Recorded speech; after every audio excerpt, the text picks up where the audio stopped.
Welcome to OSRC with Rao at YouTube channel in Linux।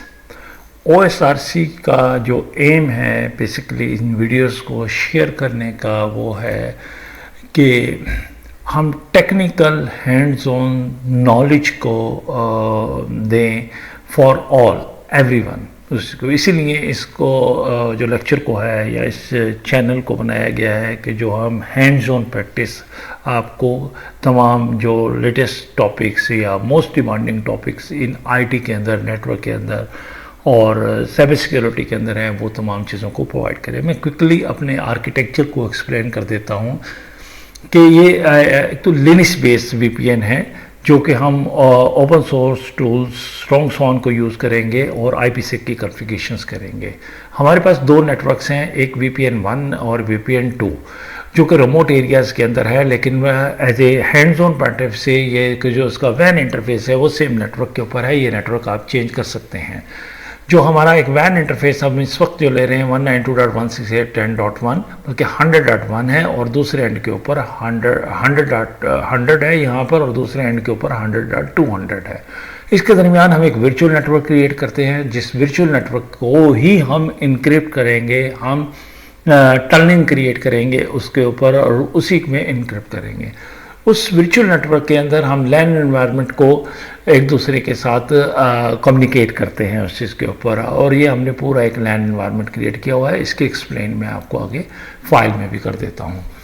Basically ये हमारा जो है इन VPN 1 जो है उसका नाम है VPN1.osrc.test। इसी तरह इसका जो एक्सटर्नल IP है वो 192.168.100.100 है और जो इंटरनल IP है वो उसका वर्चुअल जो है वो उसका 10.10.10.1 30 बिट के ऊपर है। जो इंटरनल ब्लॉक है वो 192.168.1.1 के साथ है और एक होस्ट है जो 1 के ही नेटवर्क के ऊपर है। VPN 2 जो है वो उसका जो एक्सटर्नल IP है वो 100.200 है और वो वर्चुअल है जो 30 बिट के नेटवर्क के साथ दोनों का सेम है इसके ऊपर, और इसकी बैक के ऊपर भी एक लैन एनवायरनमेंट है जो कि 2.10 के साथ है। सबसे पहले आपको वर्चुअल करने के लिए आपको एक टनल क्रिएट करनी पड़ती है उस चीज़ के ऊपर। अभी मैंने ये वर्चुअल एनवायरनमेंट के अंदर किया है। अब मेरे पास 4 मशीनें हैं और इनको मैंने SSH पे लिया हुआ है। ये मेरे पास VPN 1 है और दूसरा जो है मेरे पास एंड पे VPN 2 है, इनको मैंने किया हुआ है। अगर मैं VPN 1 के अपने इंटरफेसेस को चेक करूं तो मेरे पास इस वक्त जो एक इंटरफेस के ऊपर 100.100 है जिसको एज ए मैं वैन ले रहा हूं और दूसरे एंड के ऊपर 1.1 का नेटवर्क है जिसको मैं लैन कह रहा हूँ। इसी तरह मेरे पास सेकंड इन्वायरमेंट के अंदर जो वैन इंटरफेस के ऊपर है वो 100.200 है और लैन इंटरफेस के ऊपर 2.1 है। सबसे पहले मैं एक वर्चुअल इंटरफेस क्रिएट करूँगा जो कि इन दोनों के दरमियान में एक दूसरे को कम्युनिकेशंस के लिए यूज़ होगा उस चीज़ के ऊपर। वर्चुअल मैंने कुछ कॉन्फ़िगरेशंस की हुई हैं। जस्ट लाइक हम पहले एक इंटरफेस क्रिएट करेंगे ETC लिनक्स के अंदर जहाँ अपने कोई इंटरफेस क्रिएट करना होता है तो ETC sysconfig network script and EFG tune. सबसे पहले हम इसके अंदर एक चीज़ चेक करते हैं कि बेसिकली आपको इसको कॉन्फ़िगर करने के लिए एक मॉड्यूल चाहिए होता है उस चीज़ के ऊपर कि मैं मोड प्रॉब कि ये इंटरफेस उसको सपोर्ट कर रहा है कि नहीं कर रहा। GRE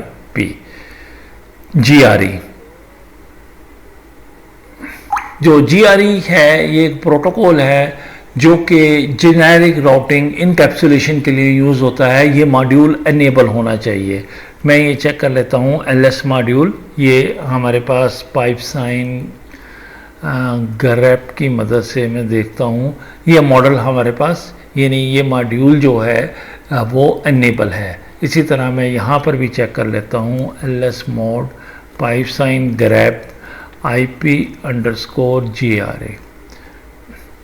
मैं इसको मोड प्रॉप करूँगा पहले मोड प्रॉप और इसके बाद अब ये मॉड्यूल आ गया है।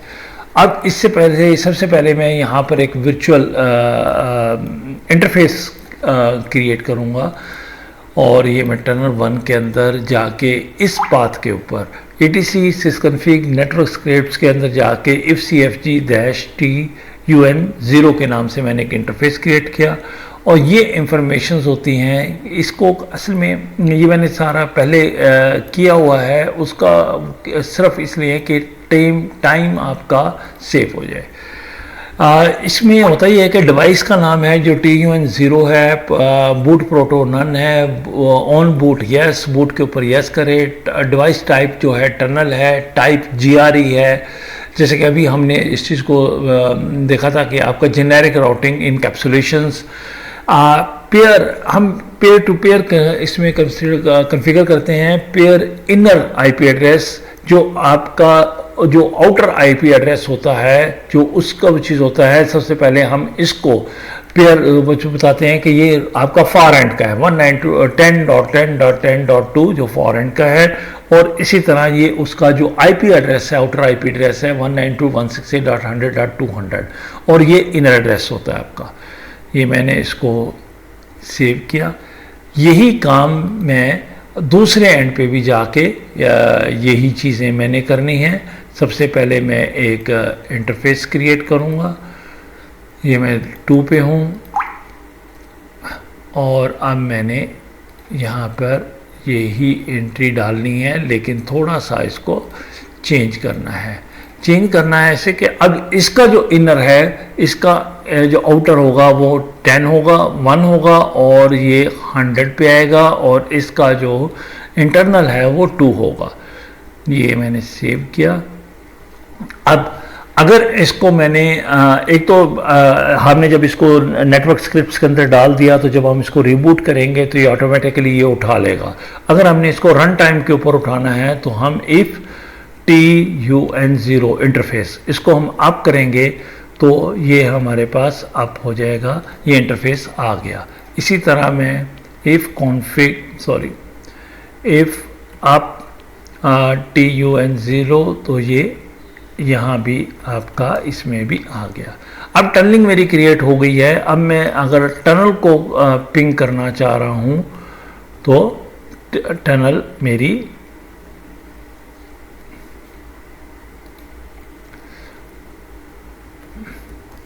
.10.10.10.1 को कर रहा है और 2। इसके लिए मुझे एक और राउटिंग की इंफॉर्मेशंस भी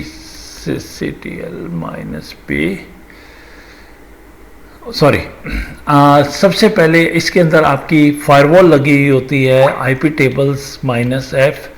मैं इसको फ्लैश करता हूँ और -F बोथ साइड के ऊपर IP tables -F और TNet -F। अब मैं इसको पिंग करता हूँ, मैं 2 पे बैठा हूँ तो 1 पे ये पिंग हो रहा है।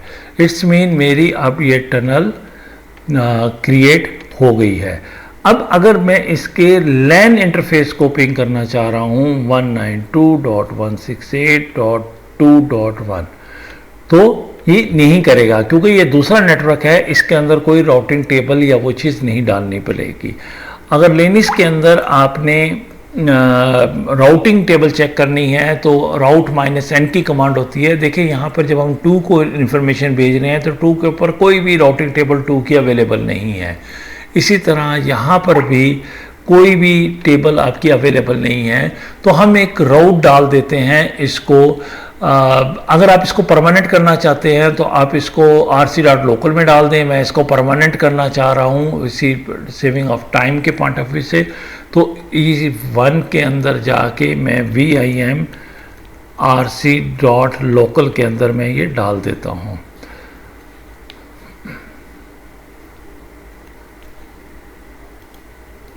ये है IP राउट। अगर IP राउट 2 के नेटवर्क के लिए मैं 1 में डाल रहा हूँ, 2 के नेटवर्क के लिए अगर कोई रिक्वेस्ट हो तो उसका जो राउट होगा, उसका जो गेटवे होगा वो 10.2 होगा।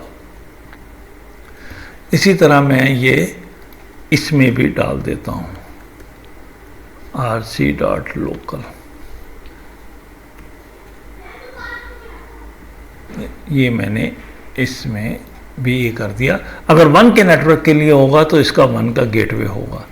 अब मैं इस सर्विस को ऑन भी कर देता हूँ ताकि, और ये देखिएगा अब मेरे पास राउट -n, ये गेटवे 1 के नेटवर्क के लिए ये गेटवे आ गया, और इधर भी मैं rc.local कर देता हूँ और ये राउट -n, ये चीज़ आ गया। अब अगर मैं 1 को पिंग करता हूँ तो 2.1 को पिंग करता हूँ तो ये पिंग जाएगा।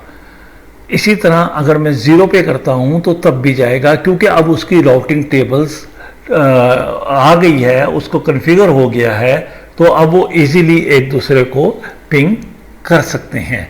इस तरह हमारा ये टनलिंग क्रिएट हो गई। अब मैं आपको VPN IPsec को कॉन्फ़िगर करता हूँ, स्ट्रॉन्ग स्वान को कॉन्फ़िगर करता हूँ कि उसको कैसे कॉन्फ़िगर करना है। स्ट्रॉन्ग स्वान को कॉन्फ़िगर करने के लिए हमारे पास 2 चीज़ें हैं कि एनवायरनमेंट है। फर्स्ट ऑफ ऑल सिस्टम पपेशन है कि स्ट्रॉन्ग स्वान को कॉन्फ़िगर कैसे किया जाता है उसके ऊपर, और उसमें क्या क्या डिपेंडेंसीज आती हैं एट द टाइम ऑफ उसको कंपाइल करते हुए। मैंने VPN 1 पे किया हुआ है टाइम को सेव करने के लिए। मैं VPN 2 के ऊपर कर लेता हूँ। VPN 2 के ऊपर मेरे पास ये XGBF स्ट्रॉन्ग स्वान का एक बाइनरी फाइल पड़ी हुई है, इसको मैं कर लेता हूँ ये स्ट्रॉन्ग स्वान। अब स्ट्रॉन्ग स्वान को करने से पहले सबसे पहले आपको कुछ इसकी डिपेंडेंसीज होती हैं जो आपको इंस्टॉल करना पड़ता है। एक GMP और GMP डेवल का पैकेज है, इसको आप इंस्टॉल कर लें ताकि आपके पास जो डिपेंडेंसीज है वो ना आए, ये रिक्वायरमेंट होती है। अब इसमें मैं इसको कंपाइल करता हूँ स्ट्रॉन्ग स्वान को जाके, ये आपको कंपाइल करने की कमांड है यानी डिसेबल डैश और डिसेबल RC2। इस टाइम पे कर्नल को कंपाइल करते हुए आप मल्टीपल चीज़ों को, कर्नल मॉड्यूल को अनेबल भी कर सकते हैं, डिसेबल भी कर सकते हैं, जो आप समझते हैं, क्योंकि ये बाइनरी फाइल है, ये बहुत सी चीज़ों को सपोर्ट करता है। और हो सकता है कि आपकी रिक्वायरमेंट वो ना हो या कोई ऐसे वीक एल्गोरिथम हो जो आप नहीं करना चाहते, तो उनको आप ना करें उस चीज़ के ऊपर। ये at the time of compilation आपको सपोर्ट करता है।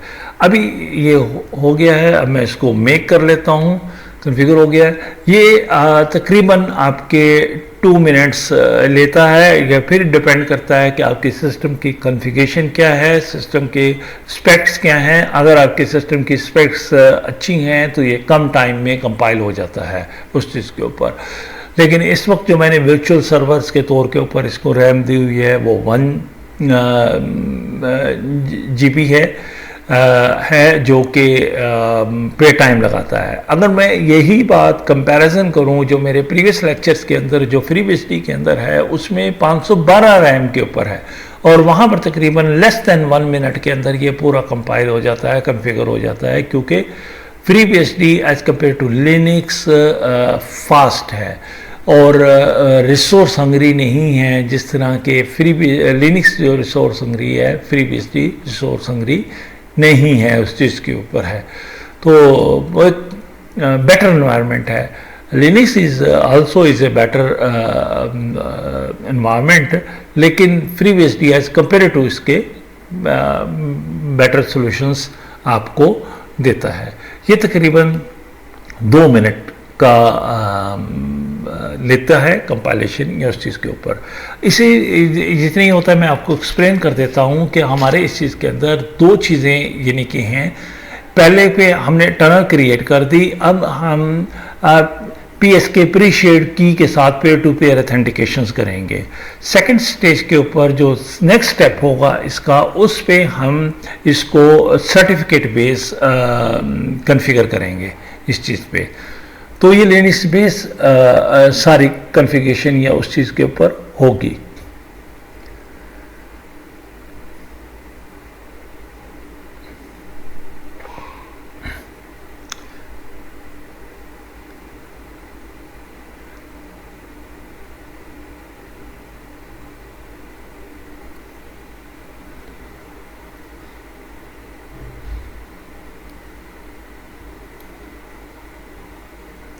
मैंने इसमें VPN1 के अंदर इसको कॉन्फ़िगर किया हुआ है और कंपाइल भी किया हुआ है, सिर्फ इसीलिए कि टाइम सेव हो जाए और उस चीज़ के ऊपर।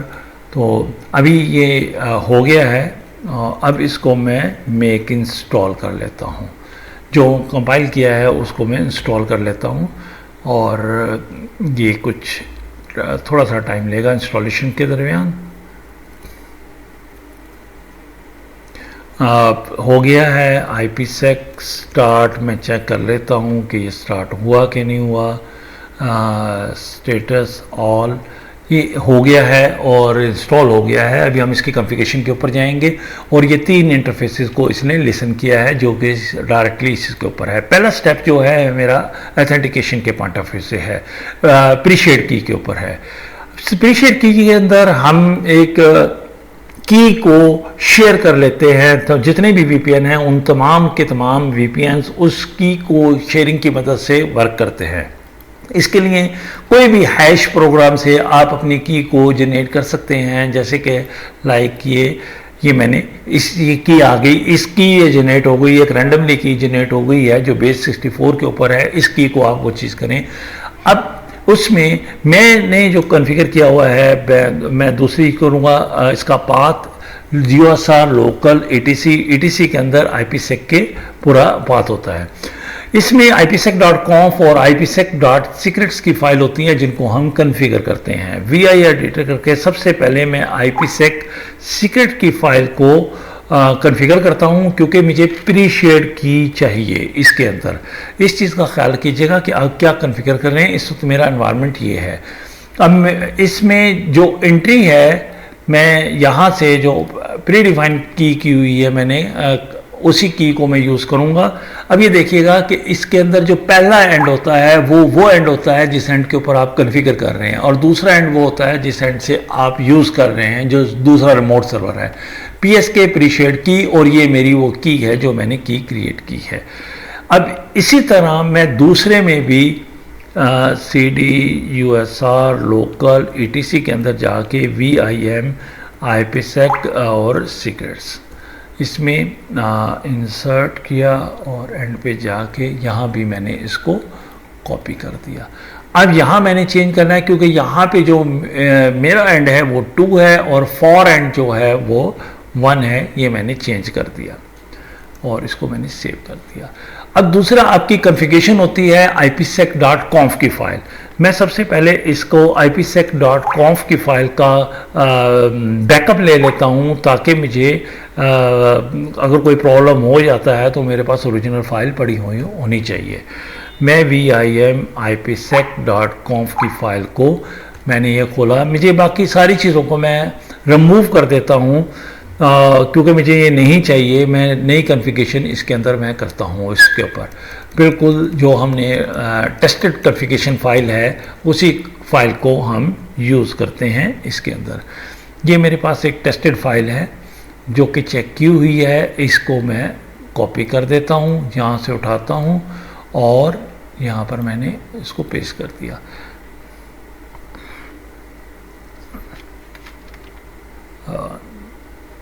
ये थोड़ा सा कॉपी करते हुए प्रॉब्लम आया है।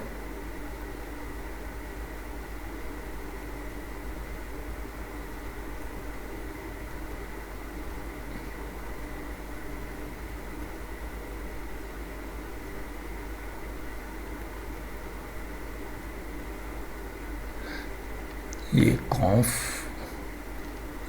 बेसिकली इसका जो ये कॉन्फ़िगरेशन फाइल है, ये कॉन्फ़िग सेटअप, ये कॉन्फ डिफ़ॉल्ट है, वही आपकी आई की लाइफ टाइम है। इसका की लाइफ क्या है, की लाइफ कितनी है, आपकी की का मार्जिन कितना है, ये एंट्रीज हैं जो कि आपको चाहिए होती है। ये आप अपने पॉइंट ऑफ व्यू से एडजस्ट भी कर सकते हैं।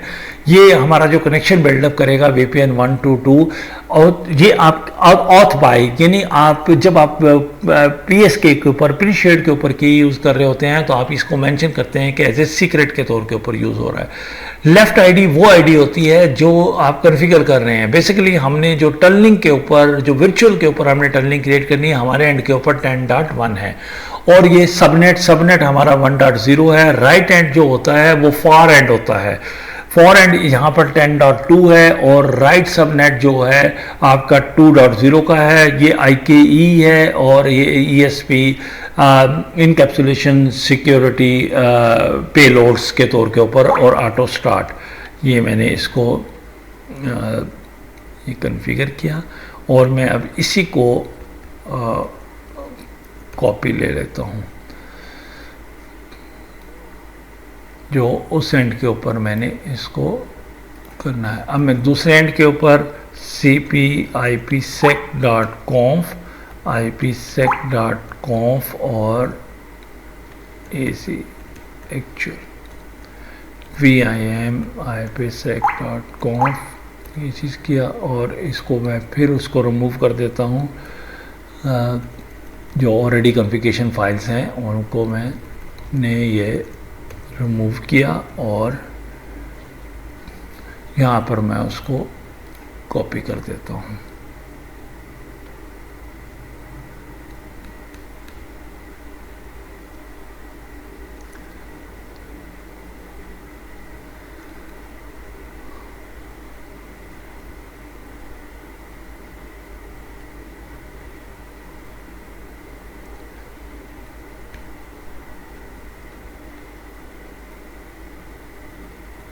और ये वही मार्जिन इसके ऊपर है। यहाँ से ये VPN 2 से VPN 1 का कनेक्शन इस्टेब्लिश करेगा। ये सीक्रेट है। अब ये लेफ्ट आईडी क्योंकि मैं फॉरेन को कर रहा हूँ तो यहाँ पे 2 है और इसका नेट मास्क 2 बनेगा। इसी तरह ये 1 है, ये आपका जो दूसरे एंड के ऊपर और 1 नेटवर्क बनेगा। ये चीज़ आ गई। अब ये मेरे पास कॉन्फ़िगर हो गया। अब मैं इसको IPsec रीस्टार्ट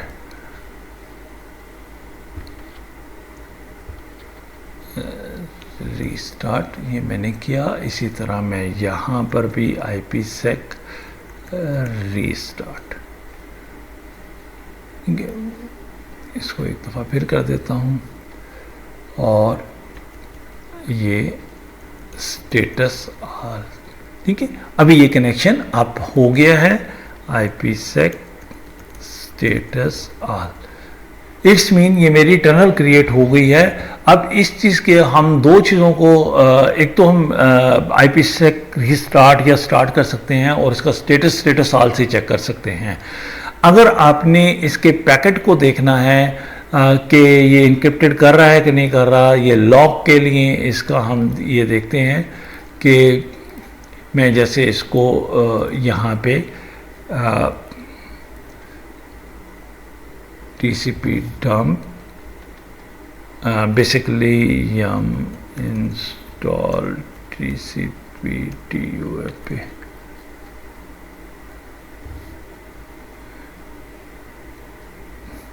TCP इस कमांड से आप चेक कर लीजिएगा। इस कमांड से ये आपको कॉन्फ़िगर करता है सारा, इसको आपके लॉग को बता देता है कि ये कौन सी बेसिकली ESP उसमें नहीं चल रहा। तो दूसरा ये tail -f var log message से भी आपको इसके लॉग का पता लग जाता है कि टनलिंग आपकी क्रिएट हुई है या नहीं हुई है।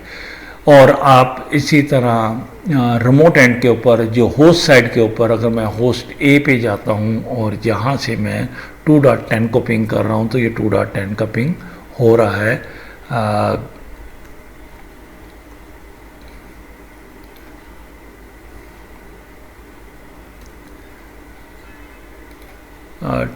Tail -f var log message.